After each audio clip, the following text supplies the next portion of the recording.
on, everyone? Welcome to episode 140 of the Bros Talking Soccer podcast, a podcast where three brothers usually talk about what's happening in American and your English soccer, but there's only two of us. Matthew's got I'm one. The other one. No, who's this? Who's this? Who's this? No, oh my God. Who's this? Oh my gosh. All right, Christian and Dave here with you, chatting about things. Matthew's got a migraine. He's not doing too well, so hopefully he feels better. But we're at least here. We're excited to be here talking with you. Say hello, interact with us as we go along here, Christian. Hello. Hello. All right. I think we're ready to jump into the podcast. I'm going to need... No, okay. I guess we're going to do it this way. Usually I have everything on here, but we're using Christian's computer, so I'll do it from here. All right. Ready? I'm ready. Welcome to episode 140 of the Bros Talking Soccer podcast, a podcast where three brothers talk about what's happening in American and English soccer. My name is Dave Cannell, the eldest Cannell brother. I'm here with Christian, live in person. Hello. Hello. How are you? I'm doing great, Dave. I'd be better if I don't think you were cheating and looking at my phone when the trivia question was just up there. I was not. But, you know, you're home, so we're getting ready to go to Europe. And it's getting to be really pumped. Bros. We also did a celebration birthday dinner, which we just happened, where for some reason Dave got credit for my birthday. I don't know we celebrated Dave's birthday. I don't know why Ma did that. But I will say I'm feeling fucked up. I am feeling amazing because Ma said I looked glowing. She did. That's pretty nice. Dave had the meat sweats earlier, so that's what happened when we were eating ribs. No, I only had like 3 or 4 ribs, actually. I was saving room for the cake. I've had 2 pieces of cake. The cake was pretty good. Yeah, cake was good. Average. I mean, it's a little above average. Yeah, Matt's not here. We haven't touched on that. Our other brother, Matthew, is not here. He is suffering from a migraine, and so we hope he feels better. So, Matt, you are missed because I'm sure you're going to be listening to this, and it's going to be... Yeah, it'll make it feel better. It'll make it feel so much better. He's probably tuning in right now. That. Yes, absolutely. We're part of the Big Heads Media Network. Go to bigheadsmedia.com for tons of podcasting content. Christian, do you have our trivia question? I do, Dave, but now I feel like I should change it because I don't know if you were looking. Am not All right, looking. So I'll go with this one. Since it's just us Liverpool people today, I might as well ask a Liverpool one because I never do that, right? Yeah, never, ever. Yeah. So Fabinho has now started 29 games for Liverpool in the Premier League. Can you name what his record is? Okay. As a player in his 29 games. All right. Well, I know that they've won 17 straight now, so there's at least that. But I don't know if he's played in all of them. All right. Oh, all right. Mind games. Hello. All right. Since Matt's not here, I'm trying to think of the right way to structure this. So probably what's going to happen, podcast listeners, you're going to hear an interview right now with Drew Pels, our September. That's what, because right now it's October. Our September Premier League Quick Kick Picks champion. And so hope you enjoy that interview. You're going to hear a little bit of music, then we'll go to that interview, and then we'll be right back after that with Christian's Corner. Okay, people watching live on YouTube, hello, the magic of editing. Hey. We're still here, live interacting with you. Christian, I think we're So when do we have to go interview him?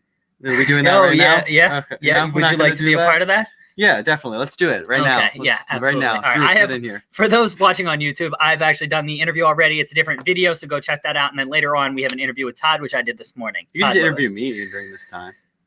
Okay. All right. So, sounds like mom and dad are back with the dogs. So if you hear any noise upstairs, that is usually what's going you don't on. hear it. Yeah, no, not at all. Absolutely Never. not. All right. Welcome people back. Am I doing stadium scene now, or are we doing shit, yeah. No, we should probably do that. Now? Or in between?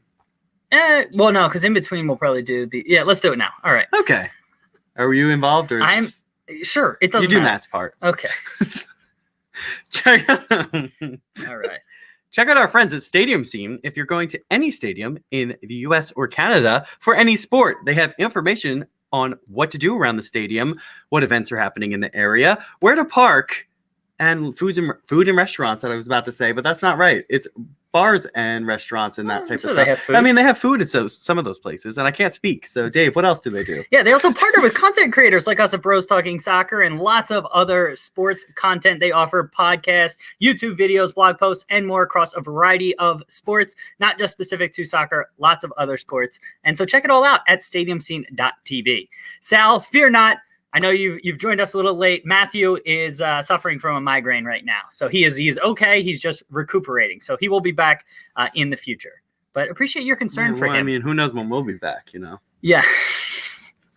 We're going to be away. Yeah, we're going to be away. We haven't talked about our podcasting schedule while we're away. So and then I'm away for 2 more weeks. Yeah, that. But I'll be with Matt for some of it. Okay, so we'll figure it out. Fear not. We'll have some stuff for you. But in the meantime, check out the Soccer Tavern for all kinds of amazing content. Definitely check out BT Soccer Pod on Twitter while we're away, because we're going to be posting videos and updates of what we're doing in Europe. Absolutely. Probably on YouTube too, but probably. Maybe. We'll see. I mean, we'll see how we feel. All right. Just a headache. All right. There we go. Christian, I think now it's over to you for Christian. Oh, it's Christian Corner time. Super exciting. Let's go. All right. So we're going to start off with a Liverpool topic because Matt's not here. I could take over the Liverpool stuff this week. Very exciting. Klopp is upset about Jesse Marsch's first half. My good Lord. You're like me right now. What's going on? I know. I'm just so excited that you're here. I'm so excited. Yeah. I had cake. That's what happened. All right. So Jesse Marsch. There you go. Gave a halftime team talk during the Liverpool match in the Champions League. And what happened was Salzburg tweeted out, I don't know, they posted it on social media in some way, his talk in the locker room, which usually you don't see any of those really posted. Klopp freaked out about it. He really disliked it. He said if Liverpool ever did that with one of his team talks, he would leave the club immediately. I don't think Jesse Marsch has really cared too much about it. Dave, what do you think about this happening? Well, so I think it's probably a cultural thing. So Americans just are used to that. Like across all our sports, like just media access is given. And I know locker rooms specifically, like South Americans this year, were talking about it. I think it was Pity Martinez was like out of his mind that there were media in the locker room after the game, because in South America, that's not a thing. The locker room's like a sacred place. And I don't know if it's a similar thing over in Europe, but I know with America, we're just very used to media being around, and it's probably not that big of a deal. And so it's probably just like a cultural thing. I didn't see the actual interview, or not even interview, the video. And so I don't know if what he said, there was a lot of like nuanced things or things that were like super secretive. Did you watch it? No. Okay, all right. So we're coming from a place of... But I don't think it really went into tactics much at all. So I don't think it's that big of a deal. Okay, so yeah, for me, it's not that big of a deal. I mean, if he's giving away like their tactical setup and their plans, yeah, it's probably it worked. Big deal. So it didn't really matter at the end of the day. Yeah, I mean, them coming back? They came back in the game, and they pretty much deserve to get at least a point in that game against Liverpool. Yeah, and speaking as a fan, like I think it's awesome seeing that stuff. Like we've never been never get to see it. Yeah, exactly. So for us, I mean, I think it's awesome. Yeah, I really don't have that much of a problem with it. I would have a problem with Jurgen Klopp leaving, so Liverpool don't ever do this. But yeah, I don't think it's that big of a deal. You see it specifically in American football. You see it with the NFL all the time. If you hear the garbage disposal running, my parents know that we're doing a podcast right now. It's just don't care. Or a man sneezing. Just that also was happening. But yeah, so I have no problem with this. Like I was saying, American football, they do this all the time. At the end of the game, you see them like dancing and stuff at the end. You see them giving talks all the time. So I don't think this is a big deal at all. Yeah, and I understand why certain people would be upset, specifically if they're giving away secrets and like team tactics or just their motivational speeches, because that is a private thing. But in this case, I don't think it's that big of a deal. Yeah, and if Salzburg, I'm sure that they like vetted it and were like, hey, like no, they just posted it. Yeah, we're not just gonna post it. I'm sure that like they made sure that there wasn't anything super secretive in there. So yeah, I'm fine with this whole thing. They actually hired a really secret spy to hide in the corner, and he was in a bag. It's pretty crazy. Just insider scoop here. I know nobody knows about this, but it's true. Yeah. All right. Anything else you want to add on this? No, you're very sweaty right now. I'm really sweaty. I'm just okay? It's the cake, the cake. All right. Usually I'm the sweaty one. Oh, I'm sweaty, but under there. Not on my face. It's really hot down here, though. It's not. When I first walked down here earlier, I was dying. Okay. It's usually freezing down here, so I'm used to living in an ice box. Yes. Okay. So that's probably what that is. So we're gonna move on to the next topic of conversation, which is Aubameyang's little feud with the Dortmund CEO. I don't know if it's owner or CEO. I think it's CEO. But I think he's CEO too, and it's Vaxa, I think, or Watzke or something. That's how you pronounce it, I believe. So he is the CEO of Dortmund, and he has made comments about Aubameyang, saying Aubameyang, for leaving Dortmund to go to Arsenal, must be so sad on Wednesday nights watching Dortmund play in the Champions League. Aubameyang said, I don't know why he's talking about me. The man's a joker. And I mean, it is absolutely ridiculous that this feud is happening for no reason. This But is so Dave, what do you stupid. think about this? This is so petty and stupid. Like, first off, it came out of no. Well, like, where the hell did this even come from? Like, There's no reason. Aubameyang never said anything. Well, yeah. So, like, Aubameyang used to play there, and I think he somewhat like forced the exit. So there might be some frayed relationships, but like, if you're the CEO, like, shit happens with players. Like, get over it. Why did he say this now? Was he like specifically asked by a reporter? Like, I do like to have the full context of some of these stories where if he was like sort of goaded into it and a reporter was sort of leading him and then he said that, it sort of makes a little bit more sense. But if he was just asked like a random question and then all of a sudden was talking about Aubameyang. Well, how do you think the game went today? Well, Aubameyang's home and he's probably sad. Exactly. So, like, I'd like to know a little bit more about the context, but on the surface, this seems incredibly petty from the Dortmund CEO. Yeah, and I didn't see exactly what led into this, but I just assume that they asked about a player, like players of the past who have moved on, and they may have asked about Pulisic, they may have asked about Aubameyang, players like that. I don't know that for sure, but yeah, it is definitely petty either way. Even if you're prompted to, you say, oh, like, those aren't our players anymore, then that's the end of the conversation. Yeah. I don't know why the CEO is being asked questions, because I feel like that's pretty rare too. Usually it's the managers being asked the questions by the media. They still have to deal with media. They do a little bit, but you see this a lot with German teams, that they get really fired up about this type of stuff. Like Bayern's not letting their team go if Ter Stegen is allowed to play for Germany. He walked that back. He came back. Well, he should have. And now Hernandez, was it Lucas Hernandez, the center back, isn't allowed to go to France. And there's not a lot of information, but they're not allowing him to leave the club during the international window. The left back? He's a center back for them. Oh, yeah. Okay. I don't know. So, I mean, you see this stuff with German CEOs and owners that I just don't understand, because you don't really see it a lot with other ones. But this one specifically, it's just so petty to throw that out there. Aubameyang obviously did not get along well with him and did force his way out of there.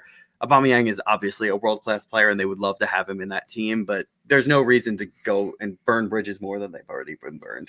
Yeah, and it doesn't make any sense, especially on the burning bridges front. Like, that's not really going to attract players there if, like, once a player leaves, if you're going to be snide towards him. Like, I don't know when it ever pays to burn a bridge. So I don't know. That's just a hot tip for folks. Don't burn bridges. In the long run, it doesn't really benefit you. Yeah, I mean, you're just ruining everybody's fun when you burn bridges. Well, no, it's not even that. It's just like you have no idea what, dominoes fall and what can happen in the future. Like, just keep good relationships with people. That's a life tip for you out there. This has been your PSA from Dave Canitto. London Have bridges a wonderful fall. Day. All right, so so Aubameyang also said that Dembele was, or that the Watzke also said that Dembele would never be sold, and then they got 105 million, I think, for him, and they sold him immediately. You see that all over the place, though, that owners say they're never going to be. Yeah, exactly. So I don't think that's a big of a deal, but he was also very, very demonstrative about that happening, and one of the reasons that Aubameyang left is because they did sell Dembele.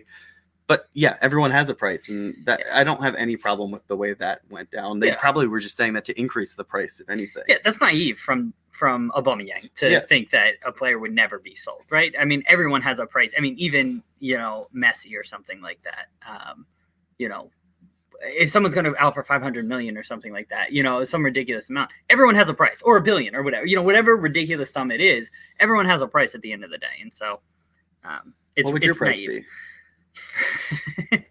$1 billion. Okay, well, there we go. Yeah. Dave's worth $1 billion, if you're wondering. All right, so anything else you want to add on this topic? We were all over the place on that one. All right, so last topic I'll talk about here is Carragher said Trent Alexander-Arnold should stay at right back for now, but eventually he will become the Kevin De Bruyne of Liverpool. He has that passing range, that vision. I'm not really sure about that happening, but Dave, what are your thoughts about that? So players a lot of times start on the flanks, right? Whether it's defenders or, center midfielders a lot of times just to break into teams. Steven Gerrard start on the flanks and, whether it's midfield or outside backs. And the reason being is that nowadays that's where the most space is. And so when you're a young player breaking into a team, the game is much quicker. You got guys coming at you from all different directions and all of that. And so it's a little bit less things that you have to worry about when you're stuck out wide. You have a little bit more space, and also you just, from boundaries that you have to worry about, you cut down on what you really have to worry about. And so I can see it happening. I mean, he's a fantastic right back though. So like, I don't know if he would be a fantastic center midfielder. I haven't really seen it too much, but he's fantastic right now. And he definitely could do that. I just have no sort of frame of reference on if he's skilled enough to play in the center of the park. Yeah, his passing range is absolutely insane, though. Like last week, I remember he took a left-footed cross, or not even a cross. He was at midfield, played it to Robertson about 60 yards away, right on a dime. Like, it was a laser pass. It's incredible to me to watch players with their weak foot be able to perform passes like that. And even professionals, you don't see it that often. There's very few people who can do that two-footed. I think that his position when he was growing up, he was a center mid. That's where he eventually will be for Liverpool, I think. Right now, he's just one of the best right backs in the world, though. So there's no reason to move him. You're seeing it a little bit with Kimmich at Bayern. He's getting pushed back into the midfield. That's where he played as a youth player as well. And he's really, really good at both positions. So I wouldn't be surprised to see him start to rotate a little bit. I think him with Fabinho in midfield and then one of their other players, probably Wijnaldum or Keita or Ox, one of those types of guys, are the midfield that we will see in the future for the next couple of years. But they don't have another player for right back right now who can fill the role the way Trent does. And they do have midfielders right now in that depth. So right now we won't see it. I kind of agree that he will be the key point for Liverpool in the future. He probably is a future captain, but right now he's definitely not ready for that. So is he like an attacking center midfielder? Like he's not more of a true. Is he like an he's 8? Like a Gerrard would be. So he's like an 8 Yeah. in the box to box? Yes. Okay. I don't know. Yeah, I don't know. It's tough for me to envision because I've never seen him there. But I don't know if there's just something about him where he's very good going forward, and he's okay defensively, but he's not really asked to do a ton defensively. Like, I don't know. Well, it must be nice having Van Dijk back there. Well, exactly. That's probably what it comes back to. But he'll have Fabinho and Van Dijk behind him in midfield. I guess. It's just tough for me to envision right now. But yeah, he's probably all right. Yeah, I think he'd be great there, and I think that is where his future is. But he's still only 20 years old, Dave. Yeah, he's got time. He's got a lot of time to improve. Yeah. If he stays healthy, and that's the hope for all of the players. Anything else you want to add on this conversation? No, I'm great, Christian. All right, well, that has been Christian's Corner. It was pretty quick today, Dave. Well, and there was no Matt Smeggs, so yeah, I mean, we didn't get Matt's thoughts on all these things that I know he would love to talk about. He'll agree with both of us on everything. Well, he always does. Yes, I mean, he never causes problems for anybody. Especially not when he's had a couple drinks. No. That's maybe why he had a migraine today. He probably was drinking way too much over the weekend. Wild speculation. It was not wild speculation. I know that for a fact. I was playing FIFA with him. That's how it is. Okay. All right. So. Inside tips. All right. That has been Christian's Corner. David, you're going to be next with Dave's Domestic Dives. I'm very excited and about is there going to be music right there now? There will be music Well, right hey, now. guys. Here's some music. Oh, speak of the devil. Nope. Different wrong Matt. Different Matt. It's different. Everybody relax. It's different Matt. All right. Those watching the whatever this is called, the podcast on YouTube, check out Big Heads Media for all kinds of podcasts and content. Podcast listeners will hear a specific ad, and I don't know which one yet. So you should just check them all out. I know it's number 42 on my list of podcasts, but I don't know which one that corresponds to. So that's what they will hear. Okay. Nope, I need this because we don't have it up on the computer. All right. I have excellent computer skills. What's going on, everyone? Welcome to Dave's Domestic Dive. I've missed you guys. Oh my gosh, it's so nice to be here. Everyone, the listeners, the viewers, it's been a week. Yes, I've already said I missed you. It's nice to be here in person with you, Christian. I don't like being touched. All right, and okay. So first up, the U.S. men's national team. It's got some games coming up. We're playing Cuba and Canada. What is it? Is it the Nations League? As of course, tradition. CONCACAF Nations League. So obviously the roster came out and there was lots of turmoil, strife, anxiety from U.S. fans. And so I want to talk about the roster and specifically some surprise inclusions and surprise exclusions. So let's start with the surprise inclusions, and I want to get your thoughts on it, Christian. So first up, I got a couple names here, and then if you have anyone else, feel free to chime in. But surprise inclusions for me were Brendan Aronson, Philadelphia Union midfielder, Will Trapp, Christian Roldan, Daniel Lovitz, Jossie Zardes, and DeAndre Yedlin. So let's go with those in order. So first up, Christian, anyone else you want to add before we get into it? All right. So Aronson there, what do you think about him being in? Absolutely shocking to me that they included him. He's still only 18, right? I don't think he turned 19 yet. He may have turned 19. One of the podcasts I was listening to, one of the Union ones. He's a very, very creative midfielder, but yesterday you could see he kind of can get pushed off the ball a little bit. He doesn't really have the pace, and at the international level, it is way more physical fitness, or not fitness, but physical attributes play a big role. Yeah. And because the U.S. kind of rely on that, we don't really have a set system or tactics right now, in my opinion, when I watch us. In these types of games, I know, but it's taken a long time. And for an 18-year-old, that's very, very difficult type of situation to get thrown into. I think that he has a future at the international level, but probably is too early right now. And I'm of the same opinion. Now, I think 26 players did get called in. I'd be surprised if he gets any game time here. This may just be an instance of he's done really well in MLS. I think he's appeared in like 25 plus matches for the Union. Yesterday, he was one of the best players on the pitch. Finishing let him down, but he was getting into good spots. He takes the ball under pressure. He's really good with the turn. And I think he does have a bright future. This may just be Berhalter kind of giving him a reward for that. And I'd be really surprised to see him out there. I know I was surprised to see him even called into camp. I think he's going to play a huge role for the U23 team as they try to qualify for the Olympics. And so I think that's ultimately where he's going to be. But he really does need to, like you said, bulk up, get a little bit faster. But he's 18, maybe 19. I think he'll add that this offseason. And he really needs to work on his finishing. But I'm excited about him. But I think it is a little bit too early, and I was surprised to see him called in. Anything else you want to add on Aaronson? No. All right, next up, Will Trapp. I mean, we've kind of harped on this, and I know that the U.S. is dealing with some injuries at center midfield. What's his name? Morales, is hurt, and I guess Will Trapp's the only one to fill in here. But what do you think about Will Trapp being there? Not great. Yeah. I just think that he is a good MLS player, but that's about the extent of what he will be. He's at an age right now, he's not going to really improve too much, and he's not bringing that much quality into the team. I'm over Will Trapp. I'm sorry. Yeah, at the national team level. And also, I just don't want to see him get a lot of time. And I get that he's a pretty good leader, apparently, and that he's respected and does well at the MLS level, maybe some of the lower CONCACAF Nations League teams. But we need to start blooding in new players. And I don't know if it's Jackson Ewell or who's going to play that center defensive midfield role. I assume Bradley should be starting in both these games. That's what I would like to see.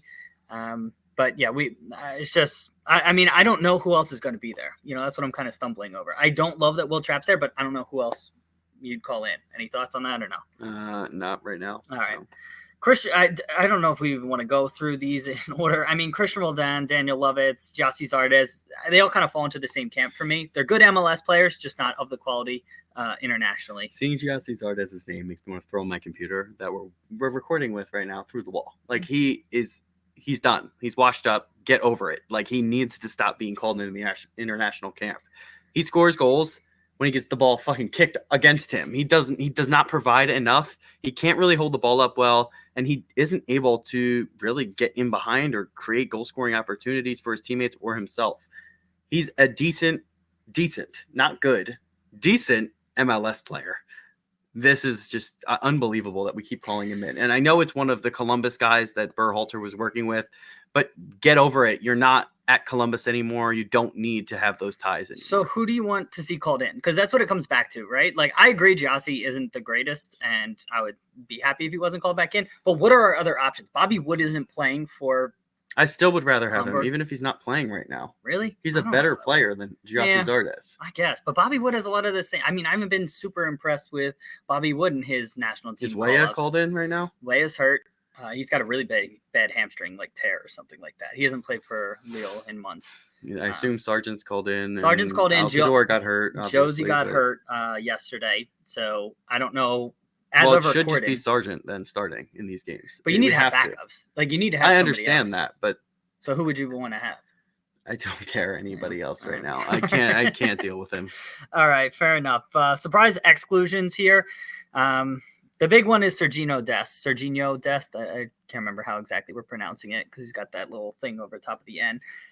But he hasn't officially made his commitment to the Netherlands, but he more or less declined this call up because he wasn't certain that he was ready to commit to the United States. Christian, what do you think about Dest calling?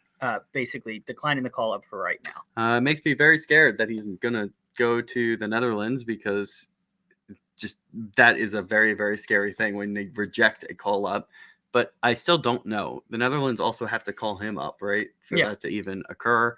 They are obviously a very, very talented team, and he's a clear starter for the U.S. I don't know how much time he would get with the Netherlands. Apparently, right now. they are not strong at right back. Apparently, I was listening to one of the podcasts, so there may be an opportunity for him to get minutes a lot sooner than what he would have thought. Yeah, you get to play with somebody like Van Dijk on that team, so it's understandable. Obviously, I understand why he would do that, but it's tough to see for a team that have called him in. He's played for already. If we were to lose him now, that's tough. It is tough. At the end of the day, though, I understand he's an 18-year-old kid who's just breaking through with Ajax. He grew up in the Netherlands. He's been in U.S. camps for a few years, but a lot of his connections and a lot of his pull is to the Netherlands. It's a very difficult decision for these dual nationals because they have two identities. And so if he ends up choosing the Netherlands, I'm not going to hold it against him or anything like that. It's just I'll be disappointed as a U.S. fan. I know you will.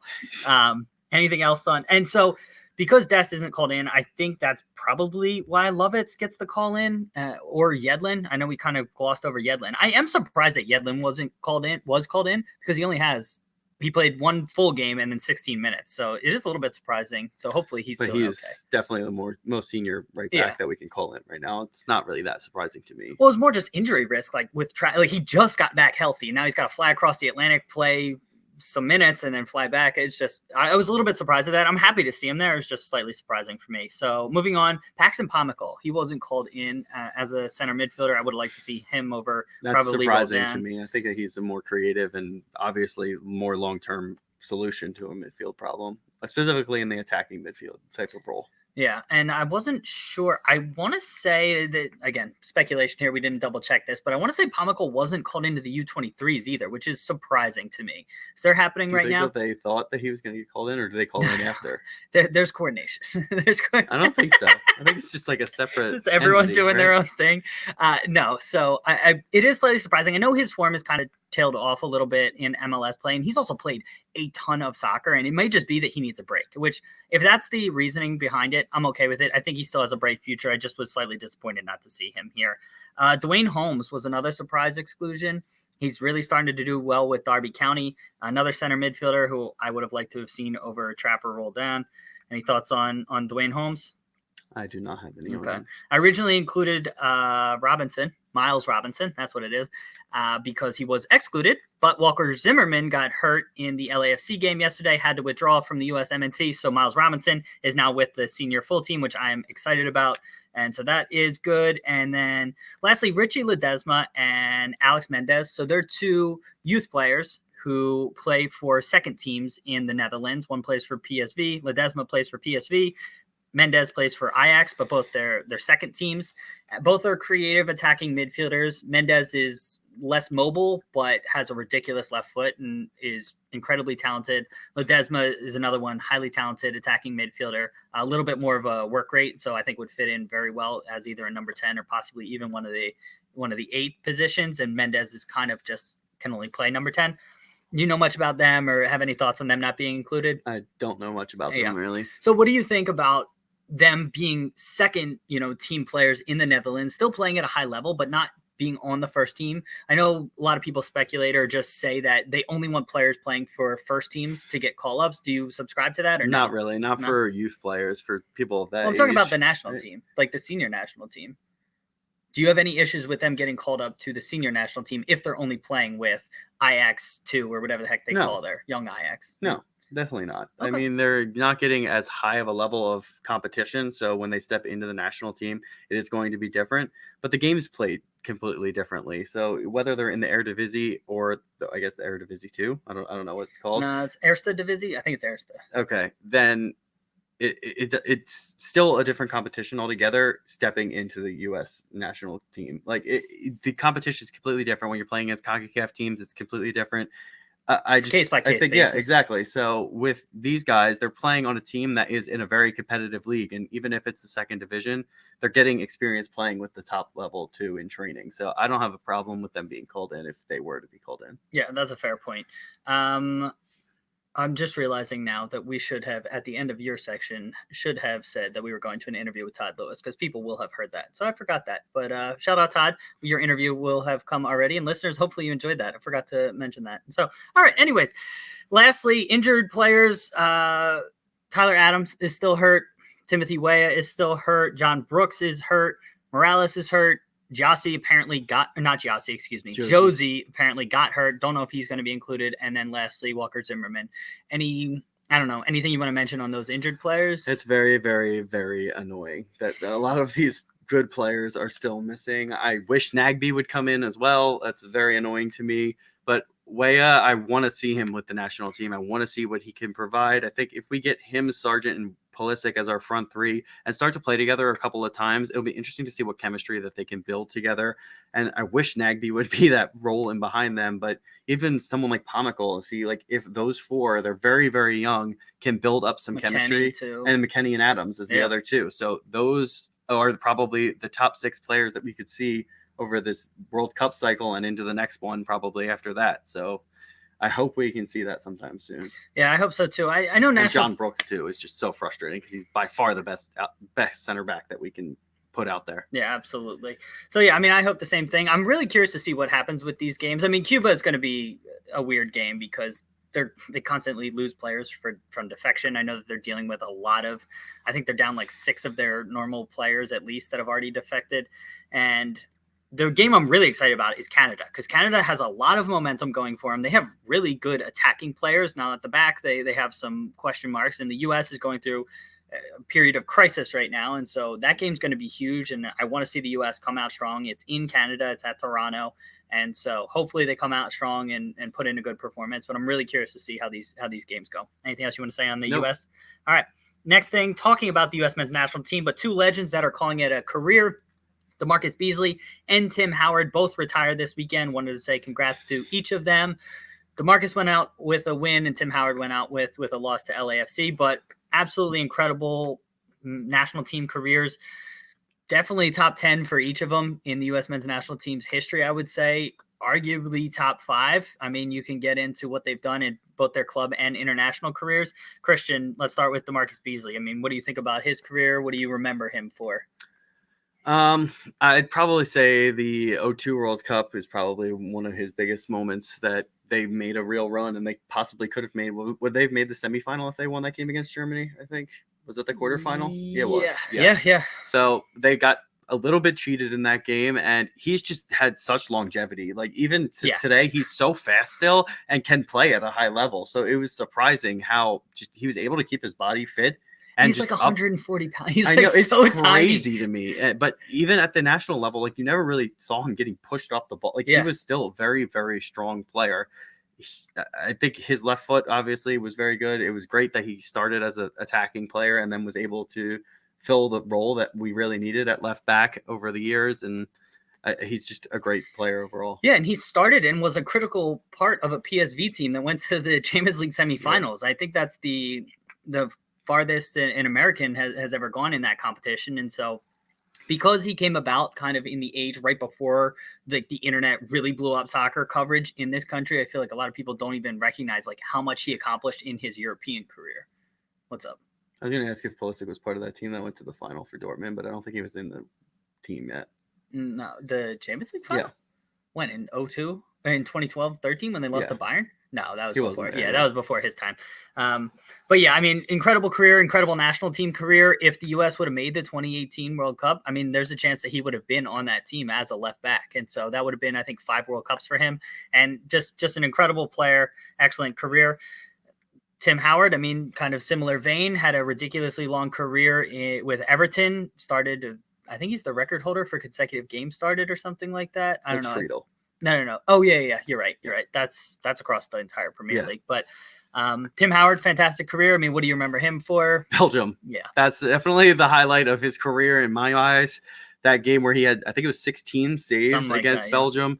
They went to overtime at 0-0. They went down 2-0 and almost came back still. Julian Green. If Julian Green made the shot. If Dempsey scores that clever free kick that we did, the quick one where he got in behind, I mean, you don't know. Anything could happen, especially if you got Howard in the goal for a penalty shootout. Yep, Wando also missed. But Howard kept us in that game that whole time. And you always felt when he was on the field, we had a chance against anyone just because he could have games like that. He's definitely the best goalkeeper we've ever provided as a U.S. player. Top 3 players ever for the U.S., hands down, in my opinion. And just no question about that, in my opinion. So we're going to miss him. His leadership on the field, just his drive. What? Oh god. We got spider. All right, continue. Okay, and yeah, so I think it's up against the wall. I just think that he's going to. There's shoes over there. No, oh my God. I think that he's going to be remembered as one of the greats in American history, and he's going to continue to. Oh, you missed. Dave. There you go. You missed him. Oh, yeah. So this is fun. This is a really fun experience right now. All right, continue. That was really all I had to say. So All I was right, just that's rambling super there, even interesting. though I said it. Yeah, that's multiple super times. interesting. All right, excellent work. We'll get that later.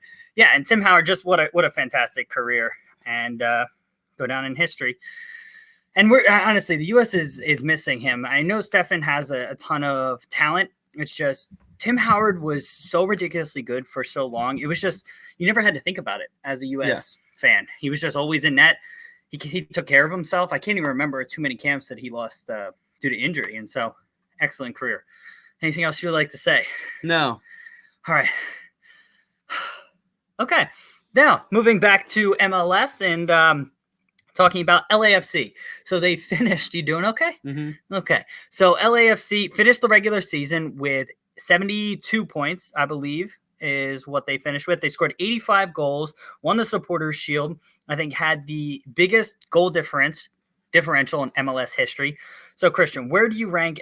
Does LAFC, or do you consider them to be the best MLS side of all time? And yes, it was 72 points, which is a record. They are the best team that I've seen. And I think that it's up there with Atlanta from last year, but I think LAFC probably are the most complete team from back to front. I think defensively, they were the best team that I've seen in MLS, and just their attacking ability, specifically when Carlos Vela was on the field. He's probably the best player we've seen over the course of one season in MLS history. I mean, he's had a ridiculous amount of goals. Obviously, he had the record there, and also had a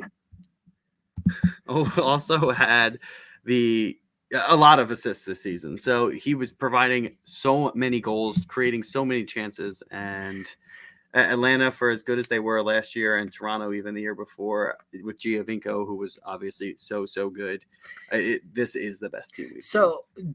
Do trophies play a role in it? Because Toronto won the treble. They're the only MLS team to have ever done that. So they won their version of the Open Cup, the Canadian Championship. They won Supporters Shield, and they won MLS Cup. LAFC obviously didn't win the Open Cup. If they don't win MLS Cup, does that factor into your decision? Does it change your opinion at all? Probably not, because I'm just thinking regular season. I think Toronto obviously were incredibly talented as well, but I think the level of competition this year is way better than it was 2 years ago. It's getting better every single year, and it's not like a substantial amount, but the level of competition is better. Yeah, and overall. I know we have Sal joining us live on YouTube chiming in, and I know he's a Galaxy fan, so he says the refs helped LAFC, and they are not the best team ever.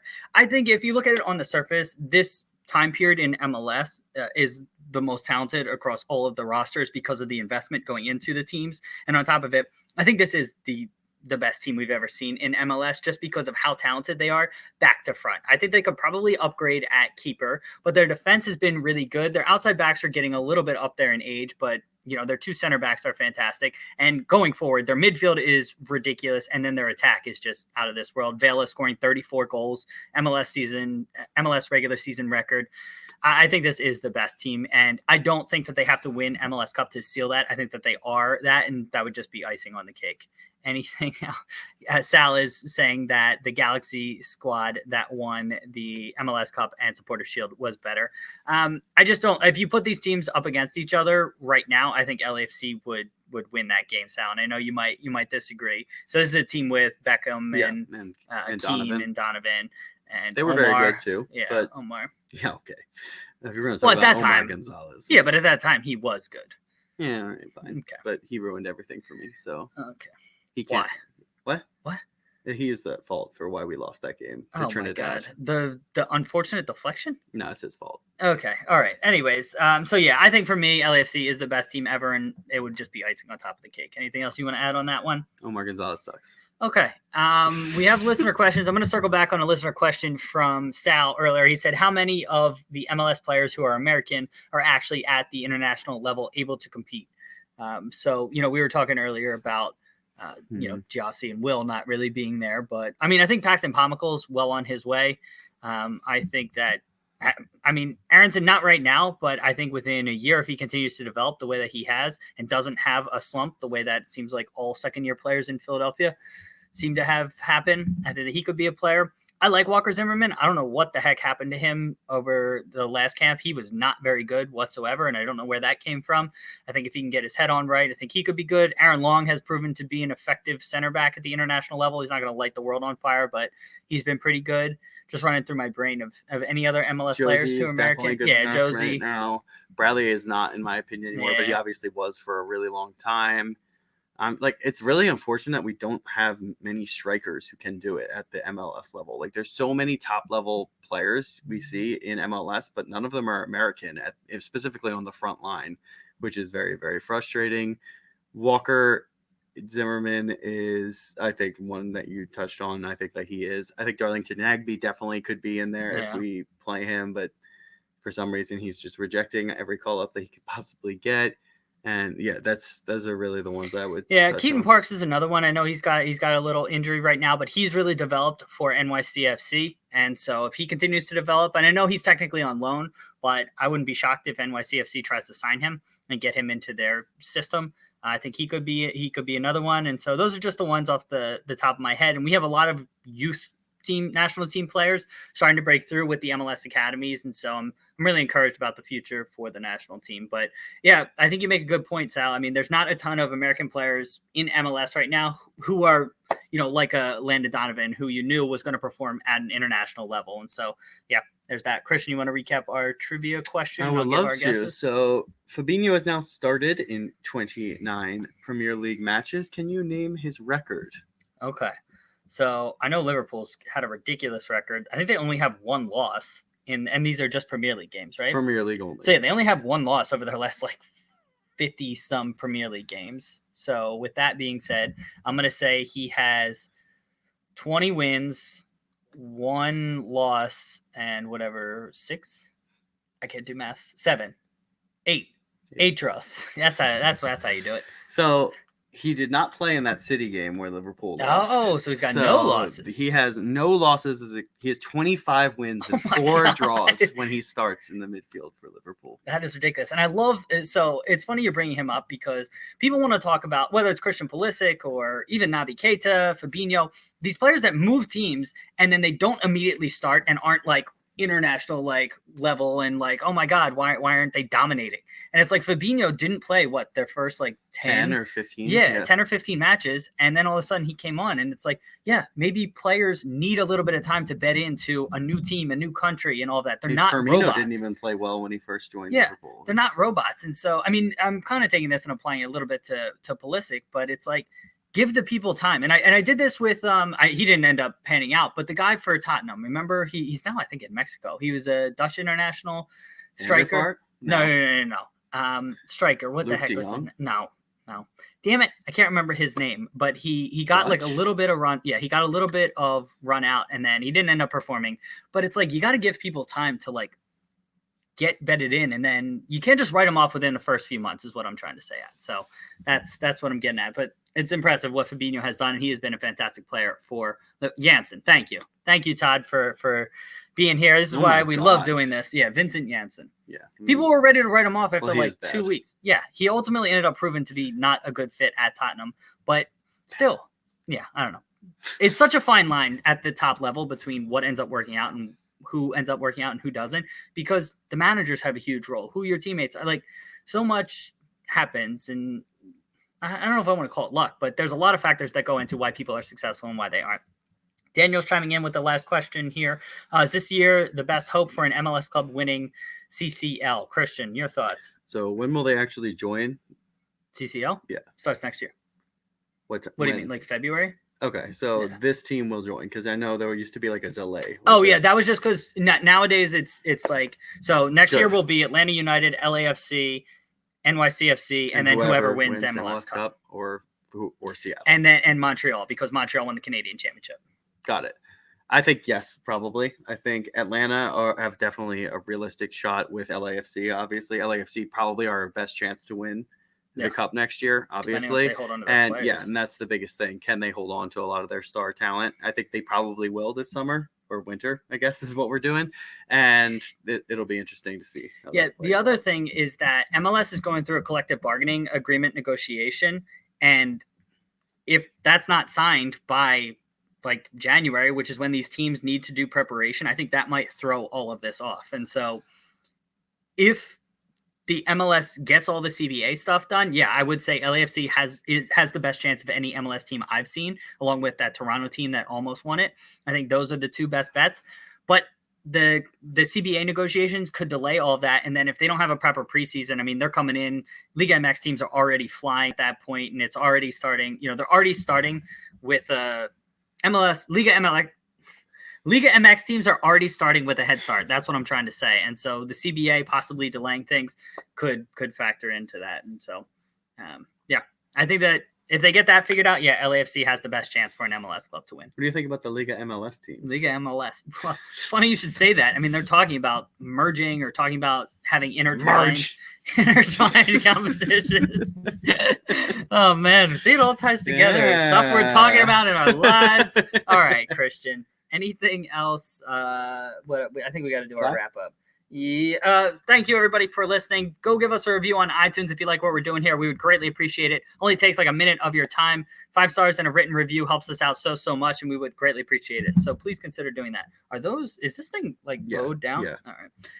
Christian, can you tell people about our Slack channel? Yeah, I would love to. So if you want to join us on Slack, which is just a big chat room where we talk about, soccer and a bunch of other things. All a bunch. So we got Dave in there. We've got Christian, that's me in there. And we don't got Matt in there because Matt is a little bitch sometimes. So he's never gonna hear I know. Who cares? Fuck that kid. Yeah.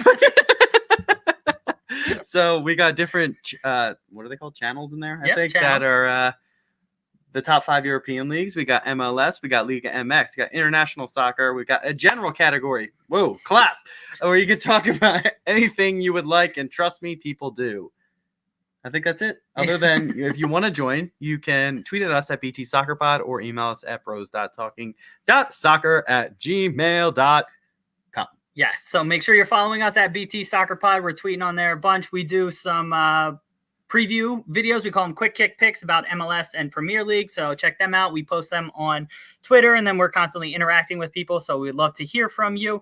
Check out our website, brostalkingsoccer.com. You can read about us, check out our past episodes. You can also buy some of our merch. So we have some merch for sale on there, and you can support the show. If you like what we're doing here, buy us a shot. It's $3 to buy us a shot. You can buy as many as you want. If you got a little bit of extra coin, you want to support us, we would greatly appreciate it. No ongoing commitment or anything like that. It's just, if you're feeling generous and you like what we're doing, buy us a shot, and we would greatly appreciate it. That's all available on brostalkingsoccer.com. Christian, any final words here?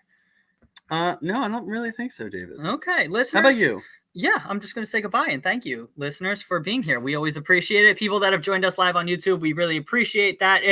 Podcast listeners, we do this thing live on YouTube. You can interact with us as we go along here. Be a part of the show like Todd, Daniel, and Sal. I think that's everybody. Oh, and Mr. Brozilla was here as well. So thank you for being here and interacting with us. Mr. Brozilla, it's a fantastic name.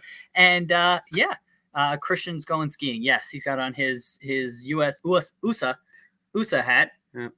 Okay. All right, listeners, we appreciate it. Hope you have a wonderful day. Stay tuned to our social media. We're not sure how we're going to do the podcast. We're leaving for Portugal and Spain next Sunday, so I don't know. Maybe we'll record Sunday. Yeah. Morning. Yeah, and then I'll spend the day editing, or I guess I have to go for soccer anyway. We got to figure it out. You have time. Yeah. What if I wanted to come watch you play or something? Well, we'll figure out there. Check out at BT Soccer Pod on Twitter, and we'll figure it out. We'll figure out what we're doing. All right, everyone. Have a good one. See ya. Bye. All right, people on YouTube, thank you. So we always appreciate it. I want to tell the YouTubers real quick. Okay. What's up? So if I got the gauntlet from, the Infinity Gauntlet in Marvel. The hand thing? Yeah, obviously. Okay. With all the stones. The glove, yeah. But snap all the spiders out of fucking existence. Oh, I can't handle what's happening in this room right now. And there was one spider. It was so fast. Did you see that thing? Yes, I killed it. It was fast as shit. I don't like that. I live right there. It's fucking was probably on the bed. First off, you're yelling. I am yelling. I don't like them. Yeah, I know. I killed it for you. Thank you. Yeah, you're welcome. We are going to check out the Camp Nou. We are going to, what are we going to? We're going to Atletico versus Valencia at the Wanda Metropolitano. And then we are also going to Benfica in the Champions League. Who's Benfica playing, Christian? They're playing Lyon. Yeah. Oh, that's actually going to be a good game. I know. All right. So I'm pretty pumped about it. They got some good young talent. Christian's not going to like that one, Sal. I don't like it. Can we leave now? Yeah. So all set with ATG. All right. So we're good. All right. We're good to be in Europe. We're excited to go. And yeah, we're going to try to do some videos or something like that from over there, but that may not be a podcast. So yeah, stay tuned and we'll talk to you soon. See you, everyone. Bye. Bye.